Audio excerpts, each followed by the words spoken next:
السلام علیکم ورحمۃ اللہ وبرکاتہ۔ Welcome to Islamic minutes. کیا آپ جانتے ہیں کہ بچوں کو صفائی، نظم و ضبط اور اچھے اخلاق سکھانے کا بہترین طریقہ ڈانٹ نہیں بلکہ محبت اور خوشگوار تجربات ہیں۔ اکثر والدین بچوں سے بار بار کہتے ہیں کہ صفائی کا خیال رکھو، کھلونے سمیٹو، کمرہ صاف کرو، لیکن صرف ایک حکم دینا اکثر بچوں کے لیے اکتاہٹ کا باعث بن جاتا ہے۔ اس کے برعکس اگر صفائی کو ایک کھیل بنا دیا جائے، مثلاً یہ مقابلہ رکھا جائے کہ دیکھتے ہیں سب سے پہلے کھلونے المیرہ میں کون رکھتا ہے، اور والدین بھی اس میں شریک ہو جائیں، تو بچہ صفائی کو بوجھ نہیں بلکہ ایک خوشگوار تجربے کے طور پر اپناتا ہے۔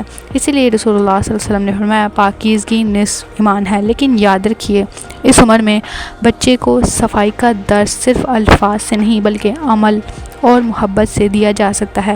ایک اور نہایت اہم حقیقت یہ ہے کہ کم عمر بچے جسمانی، ذہنی اور جذباتی دباؤ کو سنبھالنے کی صلاحیت نہیں رکھتے ہیں۔ اسی لیے 2 سے 7 سال کی عمر میں ڈانٹ ٹپٹ، چیخنا، چلانا، سخت لہجہ اور سزائیں تربیت نہیں بلکہ نقصان کا سبب بن سکتی ہیں۔ جب انسان شدید دباؤ میں ہوتا ہے تو جسم میں مختلف ہارمونز پیدا ہوتے ہیں جو اسے خطرے کا مقابلہ کرنے یا وہاں سے بھاگنے کے لیے تیار کرتے ہیں۔ یہ کیفیت وقتی طور پر تو فائدہ مند ہوتی ہے، لیکن اگر بچہ مسلسل خوف، سختی اور دباؤ میں رہے تو اس کے دماغ کی نشوونما کو اثر پڑتا ہے۔ بعض والدین سمجھتے ہیں کہ سختی سے بچہ سدھر جائے گا، لیکن اکثر اس کا نتیجہ الٹا نکلتا ہے۔ تحقیق بتاتی ہے کہ جھوٹ بولنے کی عادت کی ابتدا اکثر بچپن میں ضرورت سے زیادہ دباؤ اور سخت توقعات کی وجہ سے ہوتی ہے۔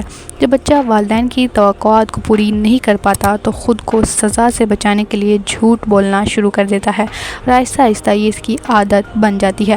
اس سے بھی زیادہ خطرناک بات یہ ہے کہ بچے کا اپنے والدین پر اعتماد کمزور ہوتا چلا جاتا ہے۔ ہر بچہ فطری طور پر 4 یقین لے کر دنیا میں آتا ہے کہ میرے والدین اچھے ہیں، میرے والدینوں کو سب کچھ معلوم ہے، اور میرے والدین مجھ سے غیر مشروط محبت کرتے ہیں، اور میرے والدین مجھ پر ہر مشکل سے بچائیں گے۔ جب بچے کے سوالات کو ڈانٹ کر خاموش کر دیا جائے تو سمجھنے لگتا ہے کہ شاید والدین کے پاس جواب بھی نہیں ہے۔ جب غلطی پر اسے سہارا دینے کے بجائے سختی کی جائے تو اس کا اعتماد مجروح ہو جاتا ہے۔